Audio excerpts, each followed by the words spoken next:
मंगल हो, शुभ मंगल हो, शुभ मंगल मंगल मंगल हो, शुभ मंगल हो, शुभ मंगल हो, शुभ मंगल मंगल मंगल हो।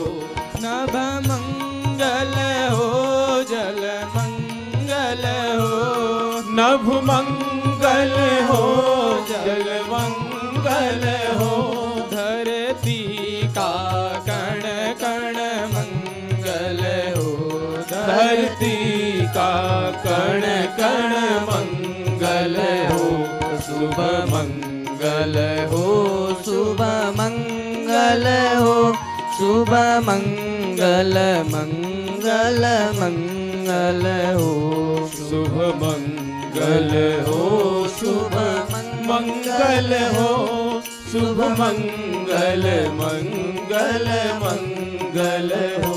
दिन मंगल हो, निशि मंगल हो, दिन मंगल हो, निशि मंगल हो, जीवन का हर क्षण मंगल हो, जीवन का हर क्षण मंगल हो, शुभ मंगल हो, शुभ मंगल हो, शुभ मंगल मंगल मंगल हो, शुभ मंगल हो, शुभ मंगल हो, शुभ मंगल मंगल मंगल हो। तन मंगल हो, मन मंगल हो, तन मंगल हो, मन मंगल हो, श्रम से अर्जित धन मंगल हो, श्रम से अर्जित धन मंगल हो, शुभ मंगल हो, शुभ मंगल हो, शुभ मंगल मंगल मंगल हो, शुभ मंगल हो, शुभ मंगल हो, शुभ मंगल मंगल मंगल हो।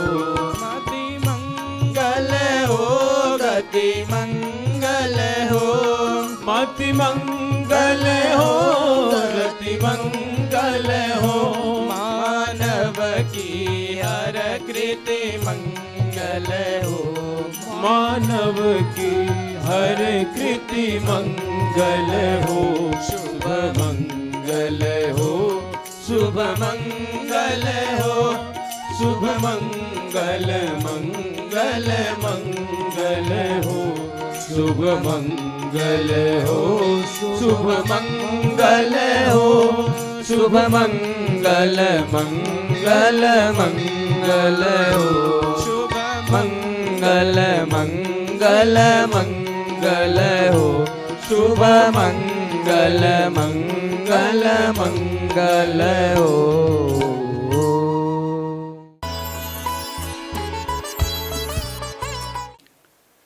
हिमालय की इस पवित्र धरा पर कल्याणी का हिमालय देवस्थान के इस दिव्य सभागार में सुभाती चैनल के माध्यम से अभी हम लोग कुछ चर्चा करने के लिए यहाँ पर उपस्थित हुए हैं। वर्तमान समय के परिक्षेप में आज की जो परिस्थितियाँ हमारे देश में बनी हुई है, इसमें रामचरित्र का क्या महत्व है। प्रश्न बड़ा सुंदर है, किंतु जो राम का चरित्र है वह देश काल परिस्थितियों से परे है। राम शब्द ही वह मर्यादा का द्योतक है जिसने हमारे भारतीय जनमानस को सजाया है, संवारा है। अनंत काल से राम का चरित्र भारतीय जनमानस को अपनी ओर हमेशा आकर्षित किया है। राम का प्राकट्य त्रेता युग की समाप्ति के समय हुआ था। जब त्रेता युग समाप्त हो रहा था, उस समय राम का अवतरण इस धराधाम में हुआ। उस समय की जो भौगोलिक परिस्थितियां थी,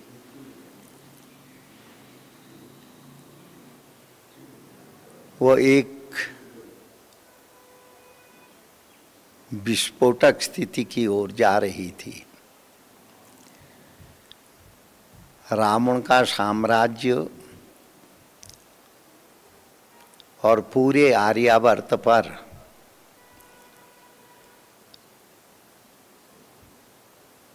रावण की जो चौकियां थी, वहाँ पर वो लोग अच्छे कार्यों में विघ्न डाल रहे थे और समाज को हमेशा भयभीत कर रहे थे।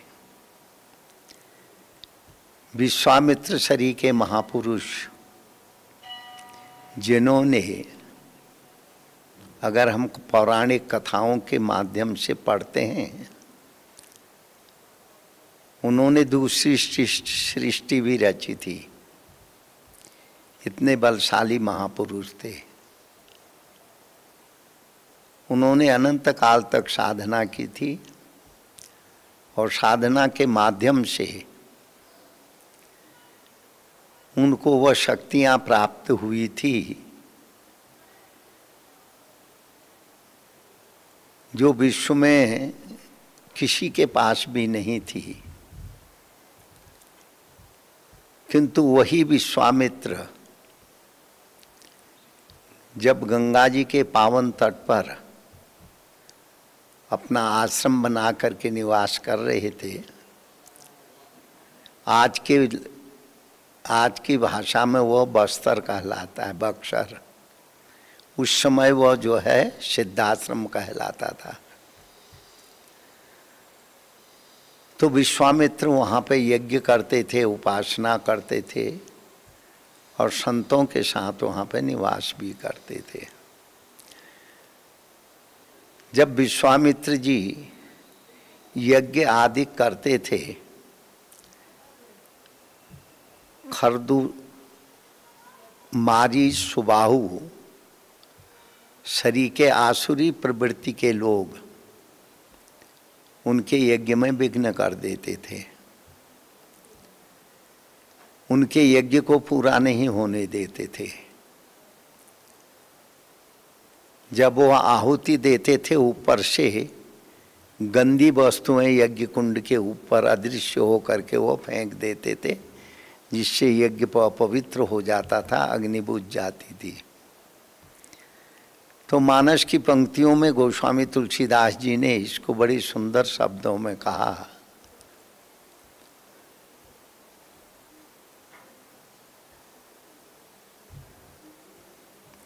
जब विश्वामित्र यज्ञ करते थे, सुबाहु और मारीच उनके यज्ञ को भी ध्वंस कर देते थे।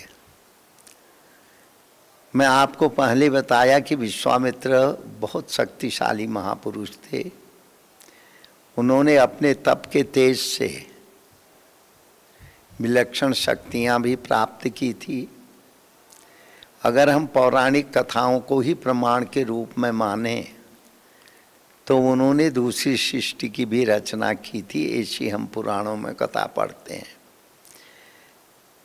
वही विश्वामित्र जब यज्ञ कर रहे थे तो आसुरी शक्तियां उसको ध्वस्त कर दे रही थी, विघ्न डाल देती थी। तो विश्वामित्र जी के मन में विचार हुआ,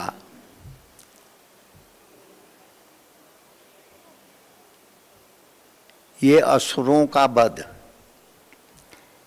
इन तामसी शक्ति वाले लोगों को भगवान के बिना कोई दंडित नहीं कर सकता है।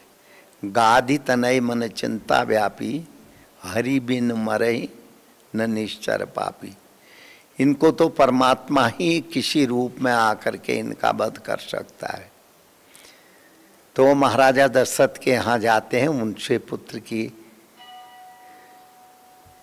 राम और लक्ष्मण को मांगते हैं और महाराजा दशरथ उन्हें देते हैं।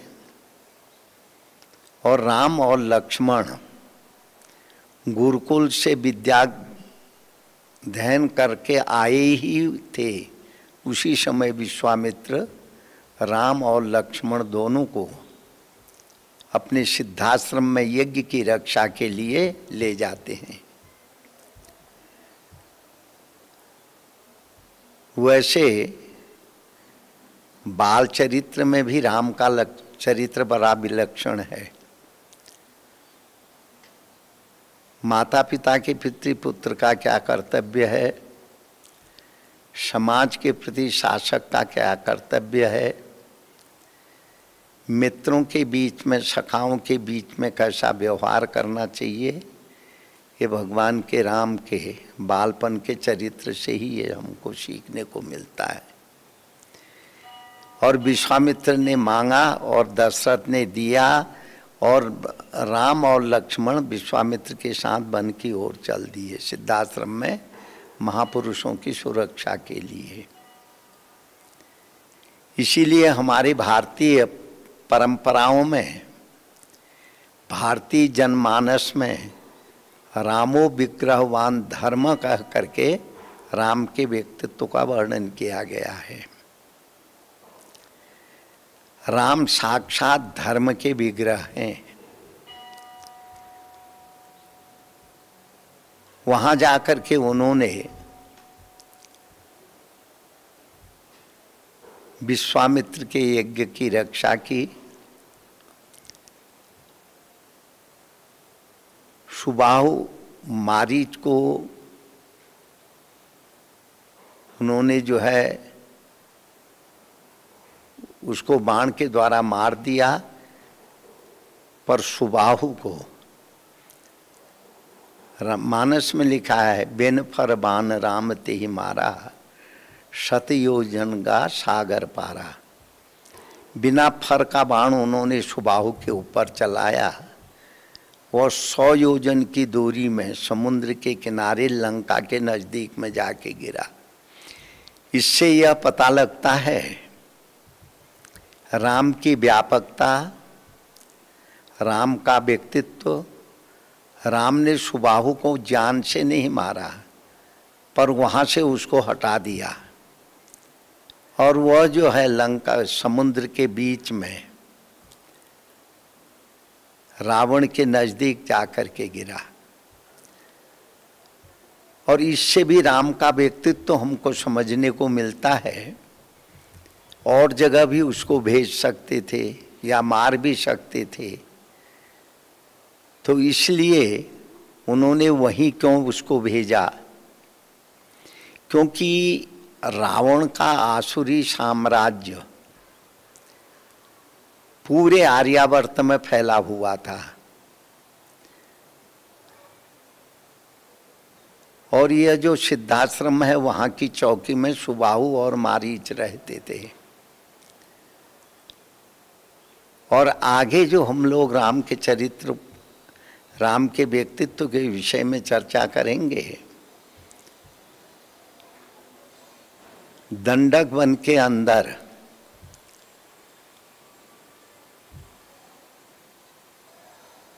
खर और दूषण, वो बड़ी मजबूत चौकी थी, वहां पे उनको रखा गया था। तो राम ने आसुरी शक्तियों का जो है को समाप्त किया और विश्वामित्र के यज्ञ की रक्षा की और मारीच का वध किया और सुबाहु को बिना फर के बाण से लंका भेज दिया। और इसके माध्यम से हमको यह संकेत मिलता है राम एक युग दृष्टा पुरुष भी थे। राम को आगे होने वाली सब चीज़ों का पता था और भगवान का अवतरण ही आसुरी शक्तियों को समाप्त करके देवी संपत्ति वालों का राज्य कायम करना था। इसलिए राम ने मारीच को इसलिए नहीं मारा कि वह अवतार के कार्य की पूर्ति के लिए भविष्य में यह बहुत काम आएगा। और जब भगवान ने खरदूषण का वध कर दिया और वनवास में पंचवटी में निवास करते हुए, तो रावण सबसे पहले सुबाहु के पास, मारीच के पास गया। कहते मारीच माया बहुत अधिक जानता था। उससे सोने का हिरण बनने के लिए रावण ने कहा, वह बना। राम उस सोने के हिरण के पीछे भगे, उसको मारने के लिए गए। जब भगवान ने उसके ऊपर बाण चलाया तो वह लक्ष्मण की बोली में बोला, हाँ लक्ष्मण मेरे को बताओ, राम की बोली में, राम की आवाज़ में बोला। तो सीता जी व्याकुल हो गई। सीता जी ने लक्ष्मण जी को राम की सुरक्षा में भेजा। उस समय रावण एक कपट साधु का भेष बना करके सीता का अपहरण किया। तो राम का अवतरण आसुरी संपत्ति को समाप्त करके देवी संपत्ति के साम्राज्य की स्थापना के संकल्प के साथ हुआ था। राम का व्यक्तित्व एक अच्छे व्यक्तित्व के साथ उनका जीवन आरंभ होता है। माता पिता की प्रातः काल उठ के रघुनाथा गुरु पितु मात ही मान ना वही माता, और जब गुरु ग्रह गए पढ़न रघुराई, अल्पकाल सब विद्या पाई, आदि का अधिक।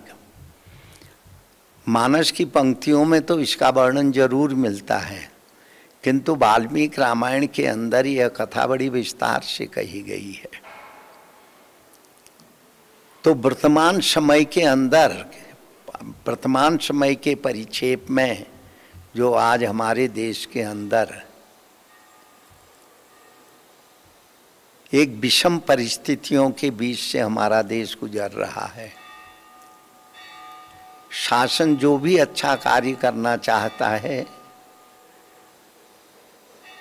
तो आज की भाषा में, आज के नियम के अनुसार उसका विरोध होता है और परस्पर एक दूसरे को अपमानित करने की सुनियोजित ढंग से कार्य हो रहा है। किसी भी राष्ट्र के लिए और राष्ट्र के अंदर रहने वाले लोग जब इस तरीके से अंध व्यवस्था का विरोध करेंगे, ये बहुत चिंता का विषय होता है। गलत कार्यों का विरोध होना बहुत अच्छा है, किंतु अच्छे कार्यों का विरोध करना ये बहुत गलत होता है। और आसुरी शक्तियां वही कर रही थी उस समय भी, अच्छे कार्यों का विरोध करना। जब अच्छे कार्यों का विरोध होगा तो बुराइयां अपने आप ही विकसित होंगी। तो वर्तमान समय में भी जो अच्छे कार्यों का विरोध हो रहा है, राष्ट्र की प्रगति में व्यवधान डाला जा रहा है।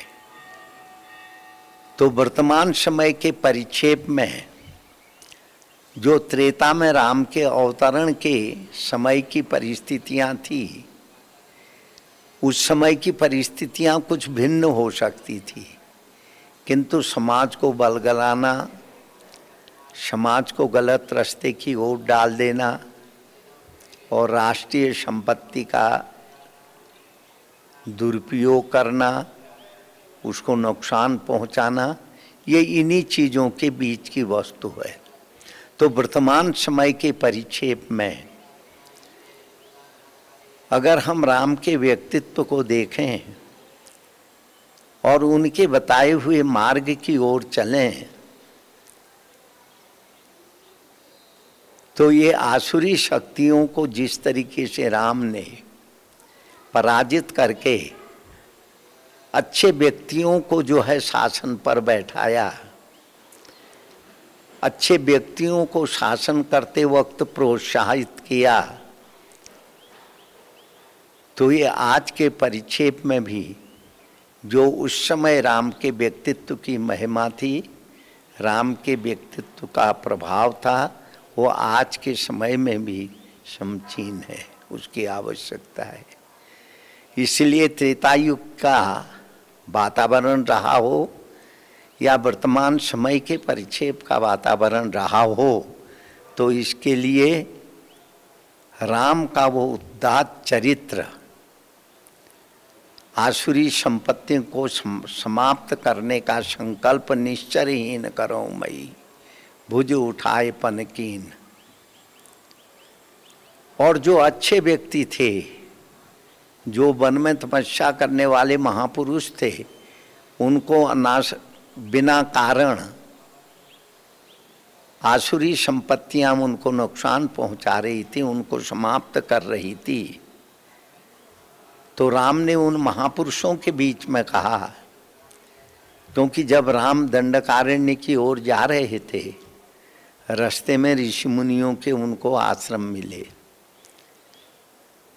और भयभीत हुए महात्मा लोग जो कंदराओं में, गुफाओं में, अपनी झोपड़ियों में दुबके पड़े थे, छिपे पड़े थे, वो महात्माओं ने जब राम को जाते हुए देखा तो वह सब बाहर आए। तो राम ने उन महात्माओं से पूछा, आप लोग तो भगवान का भजन करते हैं, अहिंसावादी हैं, और आपके आश्रम में जो ये नरकंकाल दिखाई दे रहे हैं, ये क्या कारण है? ये किसके नरकंकाल हैं? तो महात्माओं ने कहा, राम, ये जितने भी कंकाल आपको दिखाई देते हैं, ये अच्छे व्यक्तियों के कंकाल हैं, महात्माओं के कंकाल हैं।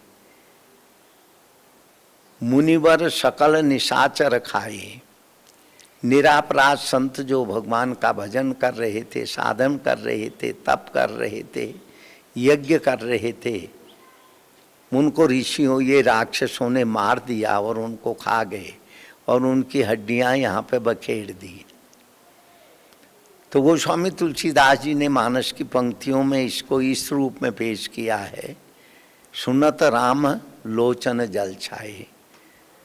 राम के अंदर में करुणा जगी, निरापराध व्यक्ति को वध करना, निरापराध व्यक्तियों को सताना, यह महापाप कहलाता है। तो राम ने वहाँ पे प्रतिज्ञा की, निश्चरहीन करहु मई, भुज उठाए पनकीन, सकल मुनिन के आश्रम जाए जाए सुख दीन। तो राम ने यह प्रतिज्ञा की कि मैं निश्चरों को, इस दंडकारण्य में विचरण करने वाले निश्चरों को, ये जो आसुरी शक्तियों का नेतृत्व करने वाली आसुरी शक्तियां हैं, उनकी मैं समूल से नाश करूंगा। यह राम की प्रतिज्ञा थी। तो वर्तमान समय के परिक्षेप में भी हमको उस प्रतिज्ञा को राम की याद करना होगा, जो निरापराध जनता को भड़का करके हिंसा की ओर पूरे राष्ट्र को धकेल रहे हैं और राष्ट्र में एक अव्यवस्था का माहौल पैदा करने जा रहे हैं। राम का वह चरित्र, राम का वह व्यक्तित्व इस समय समीचीन है, आवश्यक है। तो हम सब लोग मिलकर के राम के व्यक्तित्व को वर्तमान समय के भी परिक्षेप में उनको पढ़ें, उसका चिंतन करें, उसको अपने जीवन में उतारने की कोशिश करें, क्योंकि उस समय का प्रतिकार की एक विधि अलग थी और वर्तमान समय का यानी प्रतिकार की व्यवस्था अलग है। हम ये नहीं कहते हैं कि उस समय राम ने उनको समाप्त कर दिया, उनको मार दिया, पर वर्तमान समय के अंदर जो ऐसी शक्तियाँ देश में सिर उठा रही हैं, उनको जो है, जो उसके शिकार हो रहे हैं, जो उनके बातों में आकर के वे देश में अव्यवस्था का माहौल पैदा कर रहे हैं, उन लोगों को समझा बुझा करके, राम के व्यक्तित्व को समझा करके उनको अपनी मूल धारा में अच्छे कार्यों के समर्थन की ओर लगाना, यही राम का समीचीन कर्तव्य है। संतों की परंपरा में नर्मदा और गंगा का बड़ा महत्व बताया गया है। वैसे जितनी भी दिव्य नदियां हैं, चाहे दक्षिण में बहने वाली गोदावरी हो,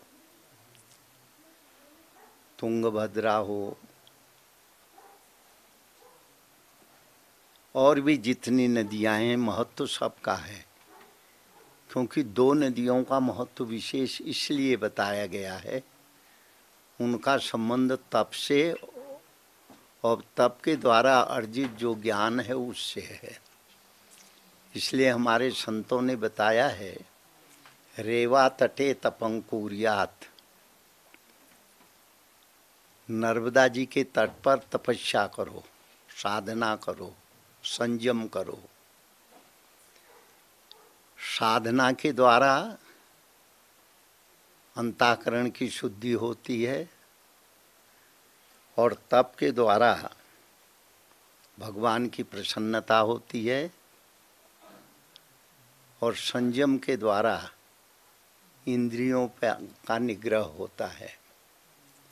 तो रेवा तटे तपंकुर्यात, नर्मदा जी के किनारे तपस्या करना चाहिए। और मरणं जाह्नवी तटे, जब तुम्हारा अंतःकरण पवित्र हो जाएगा, तुम्हारे विचार परिष्कृत हो जाएंगे, तुम्हारी जीवन में समदृष्टि आ जाएगी, यही मोक्ष के लक्षण है। तो मृत्यु गंगा जी के किनारे,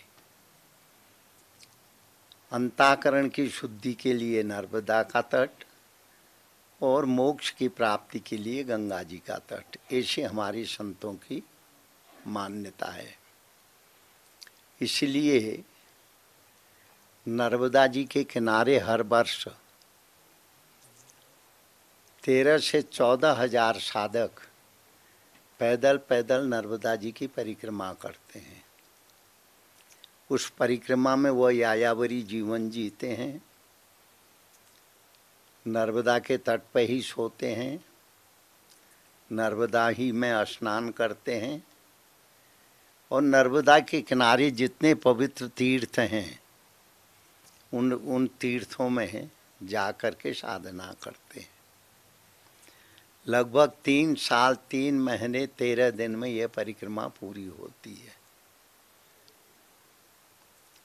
और मरणं जाह्नवी तटे, मृत्यु गंगा जी के किनारे, क्योंकि जब अंतःकरण के द्वारा संयम के द्वारा मन पवित्र हो जाता है, विचार परिष्कृत हो जाते हैं और जो है इंद्रियों का भटकाव समाप्त हो जाता है, तब जाकर के दिव्य ज्ञान की प्राप्ति होती है। और ज्ञान ही मोक्ष का हेतु है। मानस की पंक्तियों में भी गोस्वामी तुलसीदास जी ने लिखा है, धर्म ते बिरति योग ते ज्ञाना, ज्ञान मोक्ष प्रद वेद बखाना। धर्म से वैराग्य होता है, बिरति आसक्ति समाप्त हो जाती है। अच्छे कर्म के द्वारा, दान शब्द का अर्थ है अपने श्रम के द्वारा उपार्जित की हुई संपत्ति को सत्कर्म में विनियोजन करना, यह दान होता है। दान के द्वारा आसक्ति की कमी होती है, आसक्ति समाप्त हो जाती है। जब विरति होती है, वैराग्य होता है, तब योग प्राप्ति की इच्छा होती है। योग नाम है परमेश्वर से जुड़ना, परमेश्वर को जानना, परमेश्वर के समीप होना। और जब हम परमेश्वर के समीप हो जाते हैं, हमारा अंतःकरण पवित्र हो जाता है, हमारी इंद्रियों का विकार समाप्त हो जाता है, अपनी दृष्टि में अपना और परावा भाव समाप्त हो करके निज प्रभु मय देखहीं जगत कासन करें विरोध। सब प्राणियों में अपने इष्ट को देखना, परमेश्वर को देखना, और किसी प्राणी से भी विद्वेष नहीं करना, तो ये ज्ञान के लक्षण हैं। तो ज्ञान के द्वारा मोक्ष की प्राप्ति होती है। मोक्ष धर्म ते विरति योग ते ज्ञाना, ज्ञान मोक्ष प्रद वेद बखाना। जो जीवन का भटकाव है वह हमेशा हमेशा के लिए समाप्त हो जाता है।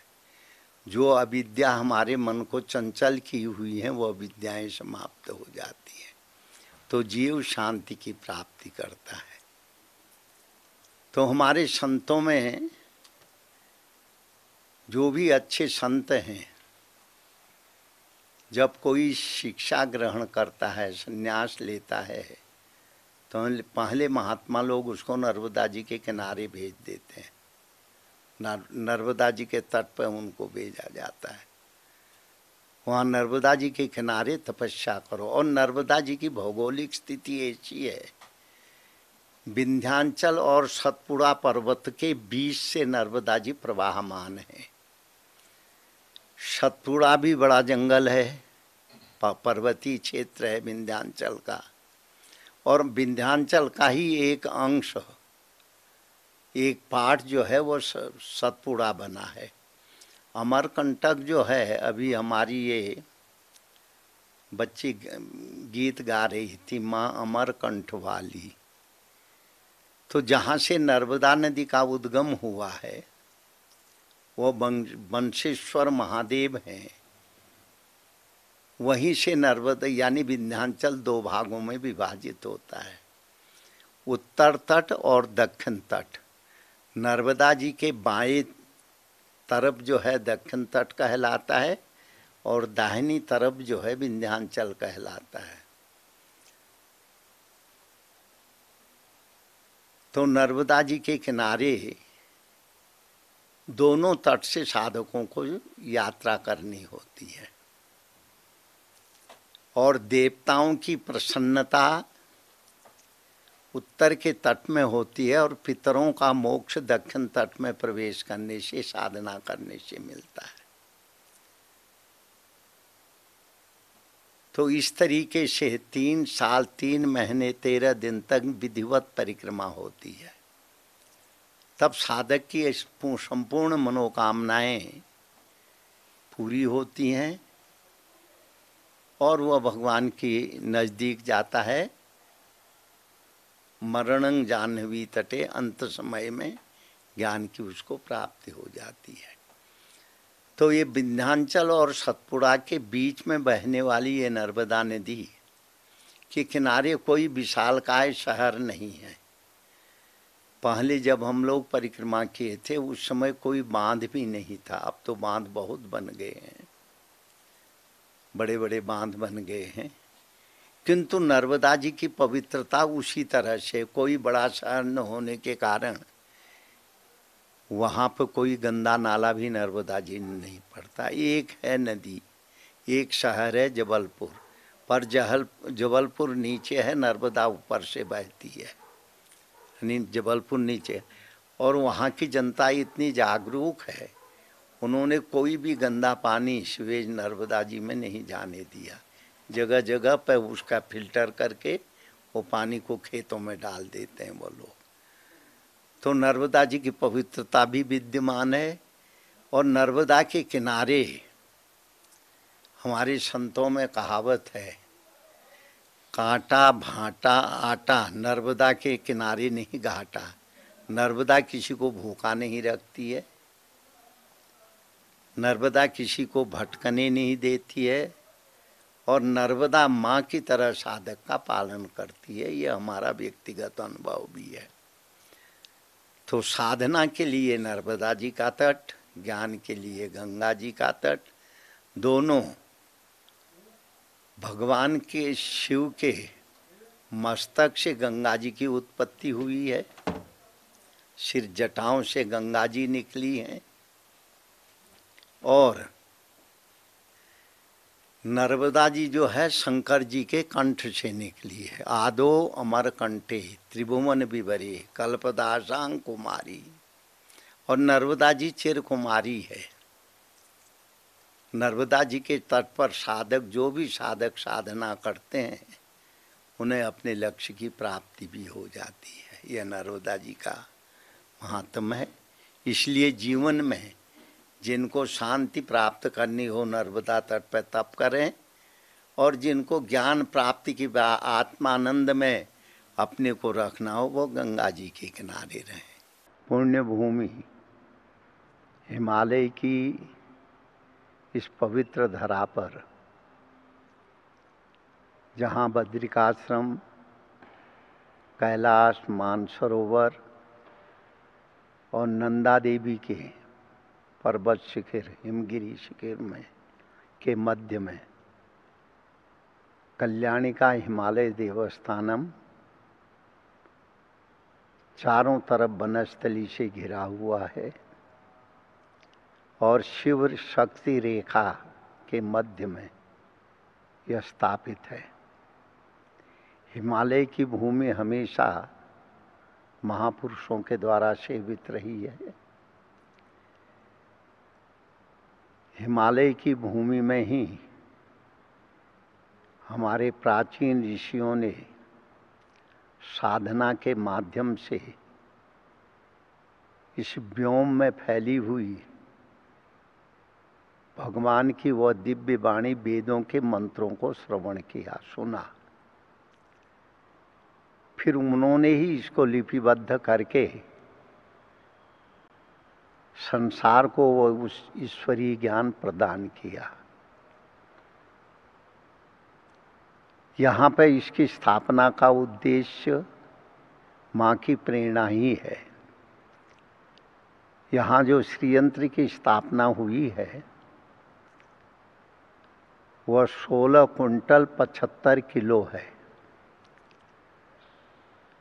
और हमारे भारत के दक्षिण के राज्य यानी कुंभकोणम में इसको बनाया गया।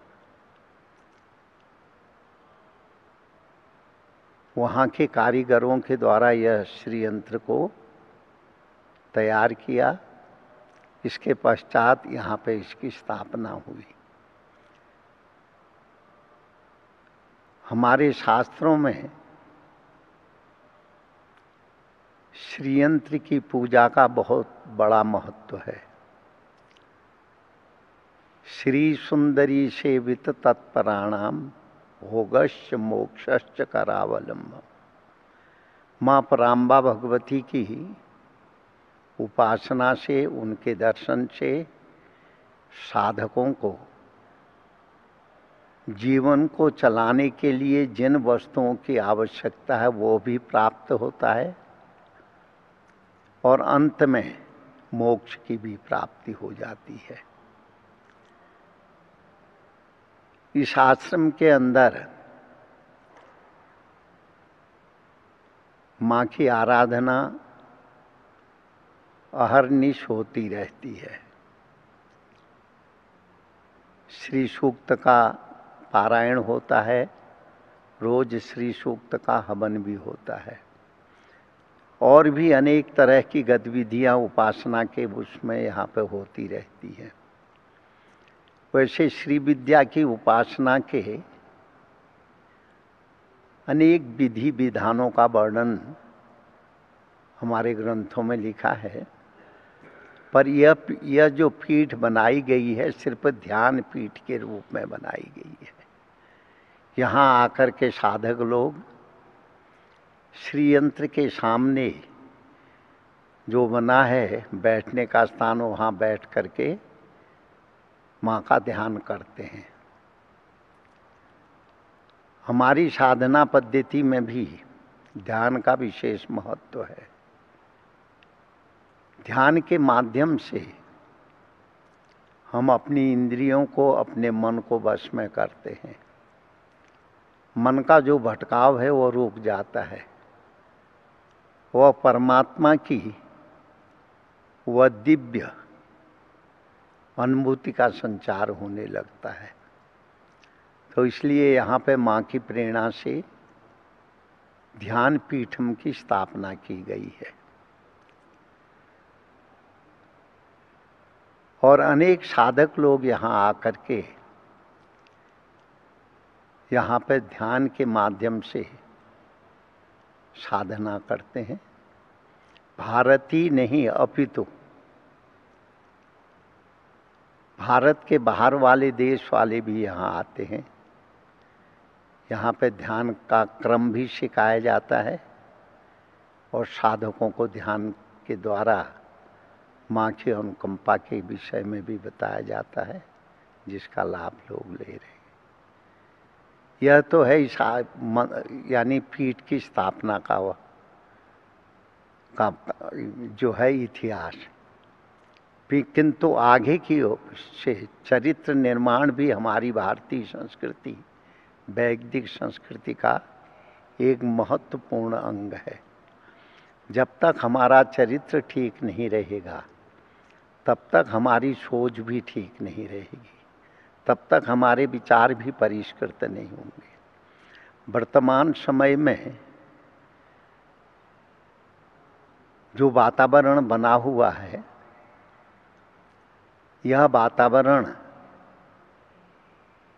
व्यक्ति को शांति की ओर नहीं, व्यक्ति को लक्ष्य प्राप्ति की ओर नहीं, भटकाव की ओर अधिक ले रहा है। इसलिए यहाँ पर आश्रम में एक संस्कृत विद्यापीठम की भी स्थापना की गई है, जिसमें नन्हे से शिशु यहाँ आते हैं। उनके लिए यहाँ पे आवासीय विद्यालय भी है, वहाँ इनको पढ़ाया जाता है, वेद पढ़ाए जाते हैं और संस्कृत भाषा के माध्यम से जो हमारी भारतीय संस्कृति है, भारतीय परंपरा है, इसका भी ज्ञान दिया जाता है। साथ ही साथ संस्कृत भाषा में विश्व की सर्वश्रेष्ठ भाषा के रूप में संस्कृत प्रतिष्ठित है। और मैं ही इस बात को नहीं कह रहा हूँ, आज का विज्ञान भी इस बात को स्वीकार कर रहा है। मीडिया के माध्यम से कंप्यूटर जितनी सुगमता पूर्वक, सरलता पूर्वक संस्कृत भाषा को ग्रहण कर रहा है और भाषाओं में को कंप्यूटर में लगाने में बहुत परिश्रम हो रहा है, इसलिए भी संस्कृत भाषा का एक महत्व है। हम भारत में जितने भी मनीषी लोग हुए हैं, उन्होंने संस्कृत के माध्यम से ही उस सत्य को जाना, जान करके उस सत्य का प्रचार और प्रसार किया और उस सत्य को स्थापित करने के लिए उन्होंने जनमानस में एक बहुत अच्छा वातावरण बनाया। इसीलिए इस समाज को हम आर्य कहते हैं। आर्य माने है सत्य, जो शिष्ट समाज है। समाज में जब तक शिष्टता नहीं आएगी, समाज में जब तक एकत्व का भाव नहीं होगा, समाज में जब तक परस्पर मैत्री भाव नहीं होगा, तब तक समाज में शांति नहीं हो सकती है। वर्तमान समय में हम देख रहे हैं, इस विश्व के अंदर प्राकृतिक आपदाओं के अलावा और भी ऐसे बहुत सी वस्तुएं हो रही हैं जिसमें मनुष्य जो है अनेक तरह के संघर्षों के बीच से गुजर रहा है। इसलिए संस्कृत भाषा में वह शक्ति है, संस्कृत में वो बोध है जो व्यक्ति में समत्व का उपदेश देता है। और जो आज हम परमेश्वर से प्रार्थना करते हैं, विश्व में आई हुई यह अशांति, आतंकवाद, अतिवाद, परस्पर एक दूसरे को नीचे दिखाने की जो होड़ लगी हुई है और परस्पर संघर्ष की ओर जो समाज जा रहा है, हम परमेश्वर से प्रार्थना करते हैं समाज में सद्भावना आवे, समाज में एकत्वता आवे, समाज में मैत्री भाव आवे और समाज परस्पर सहना भवतु सहनो भुनक्तु सह वीर्यं करवावहे की इस वेद के मंत्र के अर्थ के रूप में हम साथ साथ चलें, साथ साथ बढ़ें, साथ साथ जिएं, साथ साथ उन्नति करें। यह भावना की ओर समाज उन्नत हो। देखें, इस पूरे जो आश्रम का परिसर है, जिसको आपने अभी ये अपने इस जो है दूरदर्शन में जो आप ये चैनल चलाते हैं, इसमें सबको वो कैमरे के अंदर लिया होगा। साल तो हमने नहीं गिने, पर काम चलता रहा और माँ की अनुकंपा से वह चलता गया। इसमें कितना अर्थ लगा और कितना लोगों ने काम किया, ये हमने संख्या नहीं रखी है, क्योंकि माँ का काम था और माँ ने बड़े प्रेम से हमको माध्यम बनाया। जो है ना, जैसे हमारे यहाँ पर अनेक संतों के चरित्र में हम पढ़ते हैं। गुजरात में एक भक्त जालाराम हुए हैं, तो भगवान ने उनको झोली दे दी थी। उनके परोपकार के कार्यों को, जीव दया के कार्यों को देख करके तो एक संत के रूप में भगवान आए, उनको एक झोली दे दिए। कहने लगे, हाथ तेरा और भरना मेरा। तेरी तू जितना गरीबों में बंटवारा करेगा तो करते जा, वो कभी तेरी झोली खाली नहीं होगी। तो इसी तरह इस आश्रम की भी स्थापना में खर्च कहाँ से आया, पर रुका नहीं, कमी नहीं हुई और जमा भी नहीं हुआ। इसलिए हम इसको माता की अनुकंपा का फल मानते हैं। आज हम संघर्ष का जीवन नहीं जी सकते हैं। पूर्व में जो राजे रजवाड़ों में, शासकों में परस्पर विद्वेष होता था, तो उस समय जो है अलग अलग राज्य थे, उनकी दूरियां बहुत थी और संचार व्यवस्था इतनी अच्छी नहीं थी। इसलिए युद्ध ही जो है उनका एक यानी अपनी शक्ति के प्रदर्शन का रास्ता था। किंतु वर्तमान समय में जो परिस्थितियां बनी हैं, आज विश्व की दूरी बहुत कम हो गई है और आज जो हम अभी यहाँ बोल रहे हैं, ये बहुत दूर तक पूरे विश्व में उस के माध्यम से लोग उसको सुन सकते हैं। तो आज के ज़माने में विद्वेष भावनाओं की आवश्यकता नहीं है, मैत्री भाव की आवश्यकता है। कोई भी मजहब, धर्म लड़ाई की बात नहीं करता है। अगर जो धर्म लड़ाई की बात करता हो, वह धर्म नहीं है, किसी व्यक्ति की एक महत्वाकांक्षा है, जो उसने विशेष समूह बना करके अपनी महत्वाकांक्षा के लिए वो लोगों को जो है बहका रहा है या लोगों को गलत रास्ते पे ले जा रहा है। भारत ही में देखिए, भारत में जो है, भारत जो है शांति प्रिय देश है। भारत के लोग संघर्ष नहीं चाहते हैं, भारत के लोग हिंसा नहीं चाहते हैं, भारत के लोग अहिंसा चाहते हैं।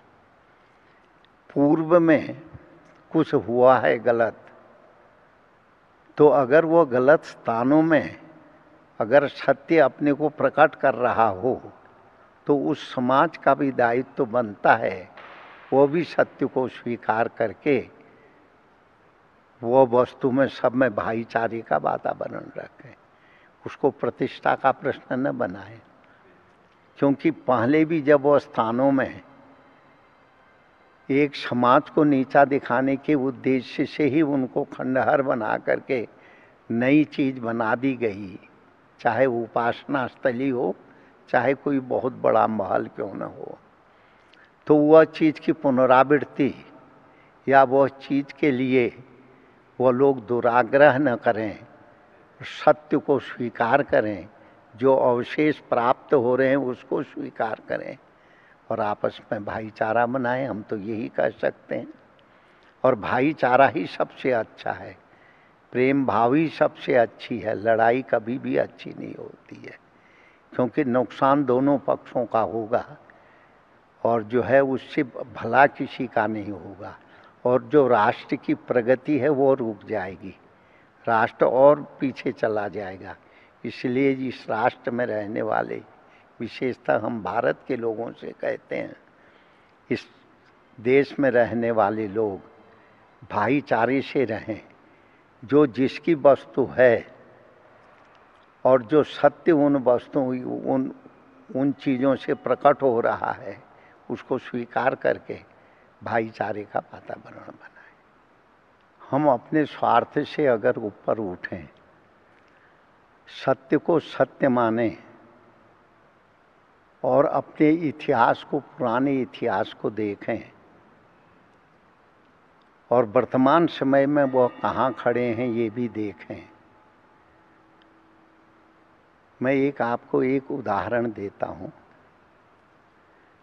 ये आपकी चर्चा का विषय, ये इसके साथ मेल नहीं खाता है, तो भी मैं एक बात कहता हूँ।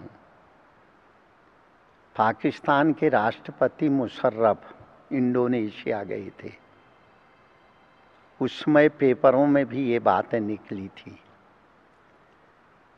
तो जब इंडोनेशिया के एरोप्लेन अड्डे पे वो उतरे, उनका विमान गया, तो वहाँ बड़ी बड़ी आदमकद उन्होंने राम और शंकर की मूर्तियों को देखा। और वहाँ के तत्कालीन राष्ट्र प्रमुख से उन्होंने कहा, यह देश इस्लामिक देश है, ये बुद्ध की पूजा आप क्यों कर रहे हैं? तो वहाँ के तत्कालीन जो शासक था, उसने बोला, हमने पूजा पद्धति जरूर बदली है, पर अपने पूर्वजों को नहीं बदला है, अपनी संस्कृति को नहीं बदला है। यह बात जो मुशर्रफ को उन्होंने कही थी, वो बात को अगर सभी वो समाज वाले समझें, क्योंकि जो पहले उनके पूर्वज इस भारत के ही थे, इसी देश की पैदाइश थी, तो उनको जैसे उस देश ने इस पूजा पद्धति को बदला, पर अपने पूर्वजों को नहीं बदला। अगर अपने पूर्वजों को वो याद रखें, पूजा कुछ भी करें, हमें कोई आपत्ति नहीं है और किसी को कोई आपत्ति नहीं, पर अपने पूर्वजों के गौरव को हमेशा रखना चाहिए। ये संदेश उस समाज के लिए है जो समाज आज है, हम उसको अपनी वाणी के द्वारा वर्णन नहीं कर सकते, क्योंकि हम एक साधु हैं। साधु के लिए समत्व भाव होता है। वो अपने अंदर को टटोल के देखें, सचमुच वो ठीक कर रहे हैं क्या। और दूसरा, हम अपने भारतवासियों से भी कहना चाहते हैं, हमारी संस्कृति राम और कृष्ण की संस्कृति है।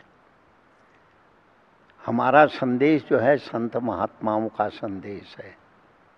इसी भूमि में बुद्ध पैदा हुए, इसी भूमि में महावीर पैदा हुए, इसी भूमि में नानक पैदा हुए, इसी भूमि में कबीर पैदा हुए, इसी भूमि में और भी अनेक संत पैदा हुए। संतों ने संघर्ष का मार्ग नहीं दिखाया और संतों ने समत्व का मार्ग दिखाया। अपने प्रतीकों की रक्षा शालीनता पूर्वक करें, पर संघर्ष के माध्यम से नहीं। दोनों समाज जब इस चीज़ को सोचेंगे, तो मैं सोचता हूँ भाईचारा अपने आप ही आ जाएगा।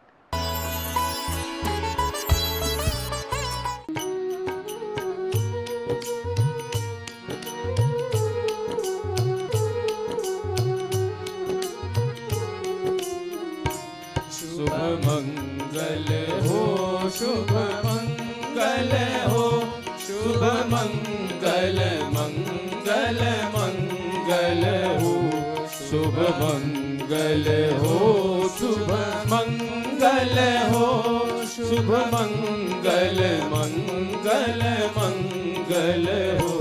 नभ मंगल हो, जल मंगल हो, नभ मंगल हो, जल मंगल हो, धरती का कण कण मंगल हो, धरती का कण कण मंगल हो, शुभ मंगल हो, शुभ मंगल हो, शुभ मंगल मंगल मंगल हो शुभ मंगल हो शुभ मंगल हो शुभ मंगल मंगल मंगल हो दिन मंगल हो निशि मंगल हो दिन मंगल हो निशि मंगल हो जीवन का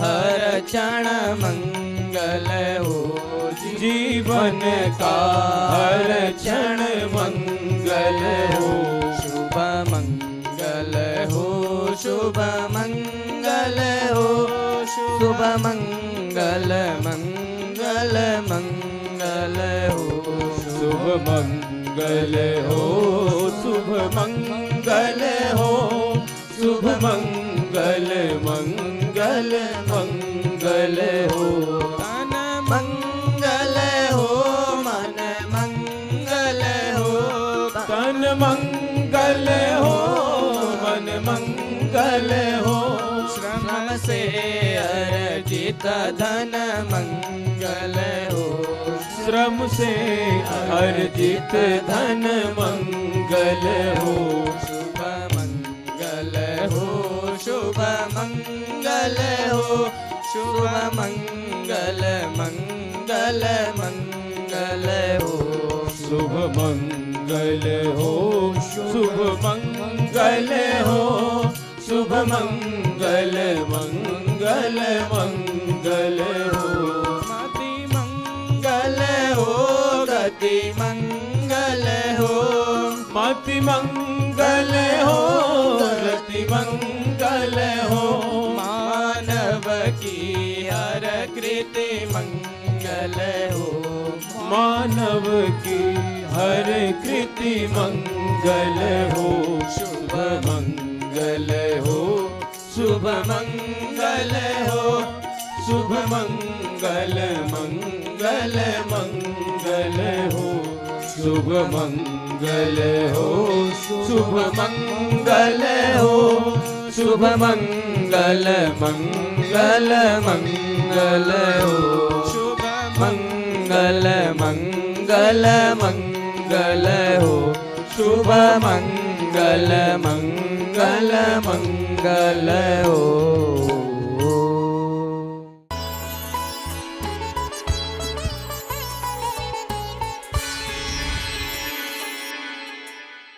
सुभा